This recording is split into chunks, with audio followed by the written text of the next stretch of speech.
ദൈവ തിരുനാമത്തിന് മഹത്വമുണ്ടാകട്ടെ. കർത്താവായ യേശു ക്രിസ്തുവിൻ്റെ നിസ്തുല്യ നാമത്തിൽ എന്നെ ശ്രവിക്കുന്ന ഏവർക്കും സ്നേഹവന്ദനത്തെ അറിയിക്കുന്നു. ആസാ രാജാവിൻ്റെ ചരിത്രവും ദൈവിക പ്രവൃത്തികളെയും നമ്മൾ ദൈവിക വിടുതലിനെ പറ്റി പഠിച്ചുകൊണ്ടിരിക്കുകയാണല്ലോ. ഇന്ന് നമ്മൾ 2 ദിനവൃത്താന്തം 15-ാം അധ്യായത്തിലേക്ക് വരുമ്പോൾ ആസാ രാജാവിന് ദൈവത്തിൻ്റെ ആത്മാവ് ഓദേദിൻ്റെ മകനായ അസറിയാവിൻ്റെ മേൽ ദൈവത്തിൻ്റെ ആത്മാവ് വന്നിട്ട് ആസയ്ക്ക് കൊടുക്കുന്നതായ ചില മുന്നറിയിപ്പുകളും ചില ഓർമ്മപ്പെടുത്തലുകളും. ഇത് ആസാ രാജാവിന് മാത്രമല്ല, വിടുതലിന് വേണ്ടി ദൈവത്തോട് പറ്റിച്ചേരുന്നതായ എനിക്കും നിങ്ങൾക്കുമുള്ളതായ ചില മുന്നറിയിപ്പുകളും അതോടൊപ്പം തന്നെ ചില ഓർമ്മപ്പെടുത്തലുകളും ധൈര്യപ്പെടുത്തലുമാണ് നമുക്കവിടെ കാണുവാനായിട്ട് കഴിയുന്നത്. എന്തൊക്കെയാണ് എന്ന് നമുക്കിന്ന് രാവിലെ സമയം ഒന്ന് പഠിക്കാം. ഒന്നാമതായിട്ട് ആസയോട് ദൈവത്തിൻ്റെ ആത്മാവ് സംസാരിക്കുന്നത് ഇപ്രകാരമാണ്. അവരോട് പറയുന്നത് ഇപ്രകാരമാണ്: നിങ്ങൾ യഹോവയുടെ കൂടെ ഇരിക്കുന്നിടത്തോളം അവൻ നിങ്ങളോട് കൂടെയിരിക്കും. അവനെ അന്വേഷിക്കുന്നുവെങ്കിൽ നിങ്ങൾ അവനെ കണ്ടെത്തും. ഉപേക്ഷിക്കുന്നു എങ്കിലോ അവൻ നിങ്ങളെയും ഉപേക്ഷിക്കും. ആദ്യം ഒരു വാണിംഗാണ്, ഒരു മുന്നറിയിപ്പാണ് നൽകുന്നത്. ഇത് ദൈവത്തോട് പറ്റിച്ചേർന്ന് വിടുതൽ അനുഭവിക്കുന്നതായ ആഗ്രഹിക്കുന്നതായ എന്നോടും നിങ്ങളോടുമുള്ളതായ ദൈവവചനത്തിൻ്റെ ഒരു മുന്നറിയിപ്പാണ്. അവിടെ പറയുന്നു, ദൈവത്തിൻ്റെ ആത്മാവ് അസിര്യാവിൻ്റെ മേൽ വന്നിട്ട് ആസയ്ക്ക് കൊടുക്കുന്നതായ നിർദ്ദേശങ്ങളും മുന്നറിയിപ്പുകളുമാണത്. എന്താ പറഞ്ഞത്? നിങ്ങൾ യഹോവയോട് കൂടെ ഇരിക്കുന്നിടത്തോളം അവൻ നിങ്ങളോടും കൂടെ ഇരിക്കും. അവനെ അന്വേഷിക്കുന്നുവെങ്കിൽ നിങ്ങൾ അവനെ കണ്ടെത്തും. ഉപേക്ഷിക്കുന്നുവെങ്കിലോ അവൻ നിങ്ങളെയും ഉപേക്ഷിക്കും. എൻ്റെയും നിങ്ങളുടെയും ജീവിതത്തിൽ ഈ കർത്താവിനോട് പറ്റിച്ചേർന്നിരിക്കുന്നിടത്തോളം കാലം അവനെ അന്വേഷിക്കുവാൻ, ചേർന്നിരിക്കുവാൻ നമ്മൾ സമയമെടുക്കണം. യാതൊന്നും നമ്മളെ ഈ ക്രിസ്തുവിൽ നിന്നും അകറ്റുവാനായിട്ട് നമ്മുടെ ഈ ലോക യാത്രയിലെ ശക്തികൾക്കോ വ്യക്തികൾക്കോ ഒന്നും ഇടയാകരുത്.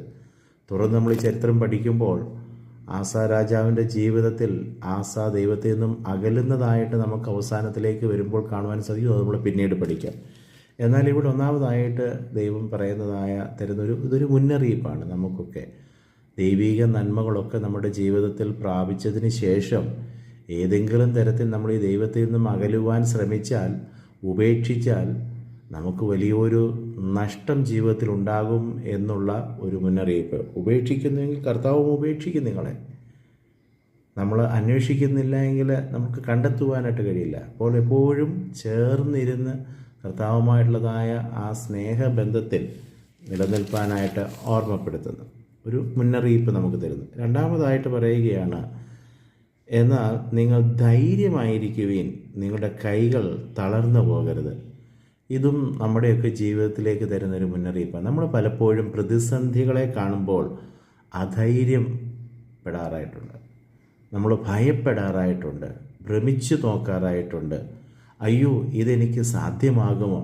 നമ്മൾ അനേക വിഷയങ്ങൾക്ക് വേണ്ടി പ്രാർത്ഥിച്ച് ദൈവീക വിടുതൽ പ്രാപിച്ച്, എന്നാൽ അതിനുശേഷം ജീവിതത്തിലേക്ക് ചില പ്രതിസന്ധികൾ വീണ്ടും വരുമ്പോൾ നമ്മൾ പെട്ടെന്ന് അധൈര്യപ്പെട്ട് പിറുപിറുത്ത്, അയ്യോ ദൈവം എന്നെ മറന്നോ, ദൈവം എന്നെ ഉപേക്ഷിച്ചോ എന്നൊക്കെ ചിന്തിച്ച് പിറുപിറുക്കുന്നതായ ഒരനുഭവം ഉണ്ടാകാറായിട്ടുണ്ട്.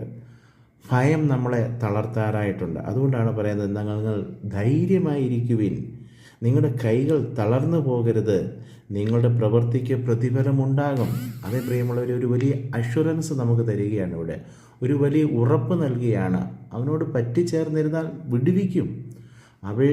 ആ ദൈവത്തെ നിങ്ങൾ അന്വേഷിച്ചാൽ തീർച്ചയായും കണ്ടെത്തും. ഇപ്പോഴുള്ളതായ പ്രതിസന്ധികളിൽ നിന്നും വിടുവിക്കും. അതുകൊണ്ട് നമ്മുടെയൊക്കെ ജീവിതത്തിൽ എന്തെങ്കിലും തരത്തിലുള്ളതായ, ഒരിക്കൽ ദൈവം പ്രാർത്ഥന കേട്ടു, അനുഗ്രഹങ്ങളെ തന്നു, അതിനുശേഷം ഏതെങ്കിലും ഒരു സാഹചര്യത്തിൽ അല്പം പ്രതിസന്ധിയോ പ്രയാസങ്ങളോ ബുദ്ധിമുട്ടുകളോ വരുമ്പോൾ എന്തുകൊണ്ടെന്ന് ചോദിച്ച് നിരാശപ്പെടാതെ, അധൈര്യപ്പെടാതെ ഈ കർത്താവിനോട് ഒട്ടിച്ചേർന്ന് നിൽക്കുക, പറ്റിച്ചേർന്നിരിക്കണം. ദൈവം അവിടെ വിടുവിക്കും. പിശാചിൻ്റെ തന്ത്രങ്ങളിൽ നമ്മൾ വീണു പോകരുത്. ഉടനെ അതിൻ്റെ 8-ാമത്തെ വാക്യത്തിൽ നമ്മൾ വായിക്കുന്നു, ആസ ഈ വാക്കുകളും ഓദേദ് പ്രവാചകൻ്റെ പ്രവചനവും കേട്ടപ്പോൾ അവൻ ധൈര്യപ്പെട്ടു. അങ്ങനെയാണ് നമ്മൾ വായിക്കുന്നത്. അതിലൂടെ ദൈവത്തിന് മഹത്വം കരയേറ്റുവാനായിട്ട്, ദൈവത്തെ സ്തുതിക്കുവാനായിട്ട്, ഭയമെല്ലാം മാറിയവനായി ദൈവത്തെ മഹത്വപ്പെടുത്തുന്നതായ ഒരു അനുഭവം ആസായുടെ ജീവിതത്തിൽ അവിടെ ഉണ്ടാകുന്നു. പിന്നീട് നമ്മൾ അതിൻ്റെ 13-ാമത്തെ വാക്യത്തിലേക്ക് വരുമ്പോൾ ഒരു വലിയ തീരുമാനത്തിലേക്ക് വരികയാണ്. എന്താണെന്ന് പറയാമോ? പൂർണ്ണ മനസ്സോടുകൂടെ അന്വേഷിച്ചു കൊള്ളാമെന്നും ചെറിയവനോ വലിയവനോ പുരുഷനോ സ്ത്രീയോ ആരായാലും ഇസ്രായേലിൻ്റെ ദൈവമായ യഹോവയെ അന്വേഷിക്കാത്തവർ മരണശിക്ഷ അനുഭവിക്കണമെന്നും ഒരു നിയമം ചെയ്തു. ഇത് വലിയൊരു തീരുമാനമാണ്. രാജാവിൻ്റെ ഒരു കൽപ്പനയാണ്.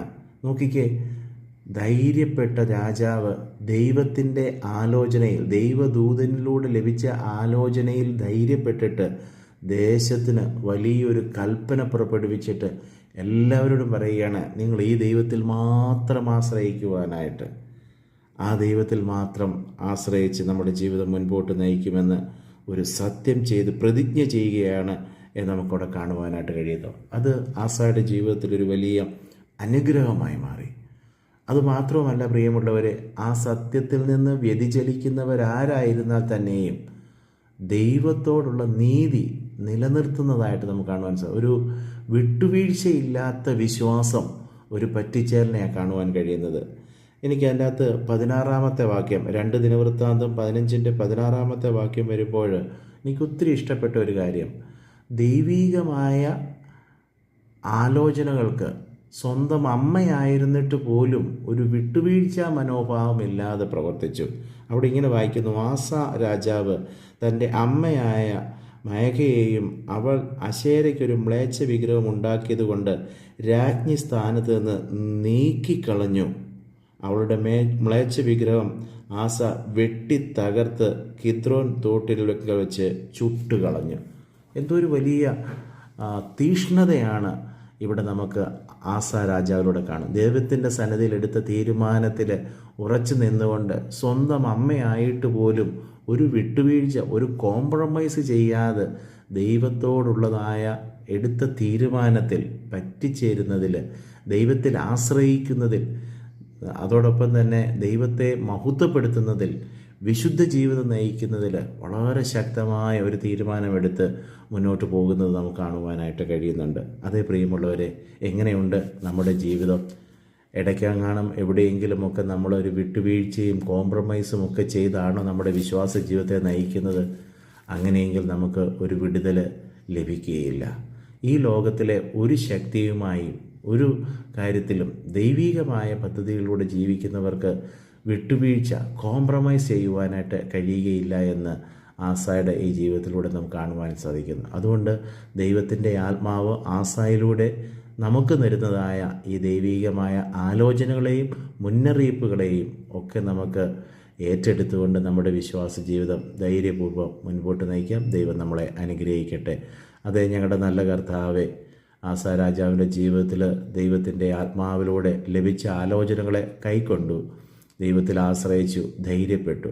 ഞങ്ങളുടെ ജീവിതത്തിലും പ്രതിസന്ധികളിൽ തളർന്നു പോകാതെ പരിപൂർണമായി ദൈവത്തിൽ ആശ്രയിച്ച്, ദൈവത്തെ അന്വേഷിച്ച്, ദൈവത്തെ കണ്ടെത്തി, ദൈവത്തോട് ചേർന്നിരിക്കാനുള്ളതായ കൃപ തരണമേ. സകലരെയും അനുഗ്രഹിക്കണം. ഇന്ന് പകൽക്കാലം അനുഗ്രഹത്തിൻ്റെ ഒരു പകൽക്കാലമാക്കണം. സകല ദോഷമൊന്നും വിടുവിക്കണം. യേശുവിൻ നാമത്തിൽ തന്നെ ആമേൻ.